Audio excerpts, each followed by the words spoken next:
पूरी दुनिया कोरोना के कहर से सहमी हुई है। ऐसे में हर कोई कोरोना की दवा बनने का बेसब्री से इंतजार कर रहा है।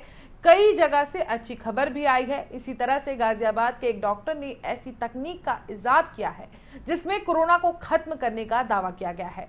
डॉक्टर बृजपाल त्यागी के मुताबिक अगर आपको कोरोना संक्रमण हो भी गया है तो आप जल्दी उससे निजात पा सकते हैं। इस तकनीक की सबसे बड़ी बात यह है कि आप अपने घर पर ही इसे बड़ी आसानी से इस्तेमाल कर सकते हैं। इसमें ज्यादा खर्चा भी नहीं लगेगा और मरीज स्वस्थ भी हो जाएगा। देखिए हमारे संवाददाता जितेंद्र गौतम की खास रिपोर्ट। कहते हैं आवश्यकता ही आविष्कार की जननी है। कुछ इसी तरह का माहौल इस वक्त उत्तर प्रदेश में हो रहा है। इस वक्त मैं गाज़ियाबाद में मौजूद हूं और गाज़ियाबाद के एक हॉस्पिटल में मौजूद हूं और यहाँ मौजूद होने की भी एक ख़ास वजह है क्योंकि जिस शख्स के पास मैं बैठा हूं वो एक डॉक्टर हैं और उनका नाम गिनीज वर्ल्ड जैसे बहुत सी बुकों में लिखा गया है। आज इनसे हम बात करेंगे और जानेंगे कि आखिरकार इन्होंने एक ऐसी टेक्निक ईजाद की है जिससे हम कोरोना को भगा सकते हैं, मार सकते हैं। डॉक्टर सर, सबसे पहले आपका परिचय जानते हुए जानना चाहेंगे कि आपने क्या टेक्निक ऐसी ईजाद की है। मैं डॉक्टर बीपी त्यागी हूँ। मैं ईएनटी सर्जन हूँ। मैंने जो टेक्निक ईजाद की है वो मेरी पेटेंट टेक्निक है और एक जर्नल है एक्टा साइंटिफिका, उसमें वो पब्लिश हो गई है। मेन जो हमारा कोरोना वायरस है उसकी जो ऊपरी सतह होती है वो फैट की होती है, तो उस फैट की सतह को तोड़ने के लिए हमें क्या करना है, ये आप देख रहे हैं सिस्टम। ये कुकर है, इसकी सीटी मैंने निकाल दी है और इसके ऊपर ये मैंने एक पाइप फिट किया है। तो मैं जब इसको किसी गैस के ऊपर रखूँगा, इसको गर्म करूँगा तो भाप बन के आएगी और मैं यहाँ से भाप लूँगा। आप जैसा सब जानते हैं कि हमारा जो कोरोना वायरस है वो नाक के पीछे वाले हिस्से में इकट्ठा होता है, हम जिसको नेजोफेरिंक्स बोलते हैं, और कुछ भाग उसका मुंह के रास्ते पे भी रहता है। तो जब ये स्टीम हम लेंगे तो उसकी फैट लेयर टूट जाएगी। जब फैट लेयर कोरोना की टूट जाएगी तो वो जो वायरस है डैमेज हो गया है। अब उस डैमेज वायरस को हमें अपने नाक के रास्ते के पीछे से कैसे निकालना है, उसके लिए मैं इसको हटाऊंगा। उसको हटाने के बाद ये आप देख रहे हैं, ये मेरे पास नेति पोट है। इसमें 200 ml में पानी लूँगा। आप देख रहे हैं 200 ml का मार्क है और इसमें 1 चम्मच खाने का सोडा मिलाऊंगा। पानी मिला के इसको मैं पूरा शेक करूँगा। शेक करने के बाद एक नाक पे ऐसे लगाऊंगा, इसको प्रेस करूँगा और के की आवाज़ बोलूँगा। के की आवाज़ जब मैं बोलता हूँ तो तालू ऊपर उठता है। जब तालू ऊपर उठेगा तो ये वाला पानी इस नाक से निकल के आएगा। फिर दूसरी नाक पे लगाऊंगा, सेम प्रोसेस को रिपीट करूंगा तो ये पानी यहाँ से निकल के आएगा। तो हमने क्या किया, पहले कोरोना वायरस को मारा स्टीम से, फिर उसको इससे क्लीन किया, लेकिन जो भी रेमनेंट पार्ट बचते हैं उसके बाद ये एक टिश्यू पेपर आप देख रहे हैं, ये मैं नाक के सामने लगाऊंगा और हम एक प्राणायाम होता है भस्त्रिका, ऐसे करेंगे तो जितने भी उसके रिमेनिंग पार्टिकल हैं वो इस टिश्यू में आ जाएंगे। इस टिश्यू में आ जाएंगे तो इस टिश्यू को मैं डिस्ट्रॉय कर दूंगा। तो 3 मेथड हैं जो हमें कोरोना से बचाएंगे। अगर हम सुबह शाम ये करते हैं तो कोई ऐसी वो नहीं है जो आपको कोरोना हो जाए। और इस बात की ये जो मैंने पेपर पब्लिश किया है ये मेरा पेटेंट पेपर है, एक्टा साइंटिफिका में आया है। इससे हम कुकर से भाप लेंगे, फिर जलनेती से नाक को क्लीन करेंगे और फिर जो रेमनेंट पार्ट है उसको भस्त्रिका से निकाल देंगे। तो ये मॉर्निंग इवनिंग अगर हम करते हैं तो कोई दवाई हमें खाने की ज़रूरत नहीं है, सिर्फ इसी से हम कोरोना से बचे रहेंगे। एक चीज़ और जानना चाहेंगे सर, आपके दिमाग में ये देसी नुस्खा कैसे आया? क्योंकि ये कुकर हो गया, ये आसानी से आपको मिल जाएगा, ये भी चीज़ें आपको सब मिल जाएंगी, तो ये आपने इतना सरल कैसे बनाया? ये इसलिए कि जो भी अगर हम तौलिया सर पे रख के भाप लेते हैं तो उसका कुछ पार्ट इधर चला जाता है, कुछ उधर चला जाता है, तो उसमें 80% भाप हमारा नाक के पीछे वाले हिस्से में नहीं जाता है। अगर ये मैं मास्क लगाऊंगा तो इसमें 80% से ज़्यादा भाप हमारा नाक के पीछे वाले हिस्से में जाएगा, जिसकी हमें ज़रूरत है कोरोना को मारने के लिए। तो ये इसलिए मेरे में आया कि जो अगर हम सीटी हटा देंगे तो जो भी यहाँ की वेपर निकलेगी तो वो सीधी हमारी नाक और नेजोफेरिंक्स में जाएगी। तो ये आइडिया मुझे कुकर का आया, और उसके बाद वो सफाई करने के लिए जलनीति वाला आइडिया मुझे आया, और फिर उसके बाद जो रेमनेंट साफ करने के लिए ये जो हमारा प्राणायाम है भस्त्रिका, वो वाला आया। सर एक चीज़ और जानना चाहेंगे, जब भी कुकर को गर्म करें तो क्या इसकी लिमिट होती है, कितने तक हमें गर्म रखना है? इसको जैसे ही हम उस पे रखते हैं, वो किसी गैस पे या कोई भी ऐसी धातु जो इसको गर्म करती है, तो इसमें वेपर आना शुरू हो जाता है। जब वेपर आना जब शुरू हो जाए तब हम उसको स्टॉप कर दें, और फिर हम 5 मिनट के लिए वेपर लेते रहें, और फिर उसके बाद अपना आगे वाला प्रोसेस शुरू करें। जैसे ही इस पाइप में वेपर आएगा वो हमारा एंड पॉइंट है, उसके बाद उसको बंद करना है।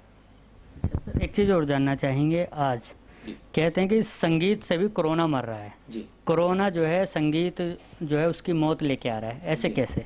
आपने इससे पहले जब पूरे संसार में कोरोना फैला था तो आपने देखा होगा कि कुछ लोग बालकनी में जाके संगीत बजा रहे थे, और ये लोग इसलिए संगीत बजा रहे थे कि उससे क्या होता है, संगीत से जो मधुर आवाज़ निकलती है उससे हमारा पैरासिम्पैथेटिक सिस्टम स्टिमुलेट होता है। पैरासिम्पैथेटिक सिस्टम जब स्टिमुलेट होता है तो वो हमारी इम्यूनिटी को बूस्ट करता है, जो हमारी ओरिजिनल इम्यूनिटी हमारी बॉडी में है वो उसको बूस्ट करता है। इसलिए हमारे माननीय मोदी जी ने भी ये बोला कि आप ताली थाली शंख बजाएं।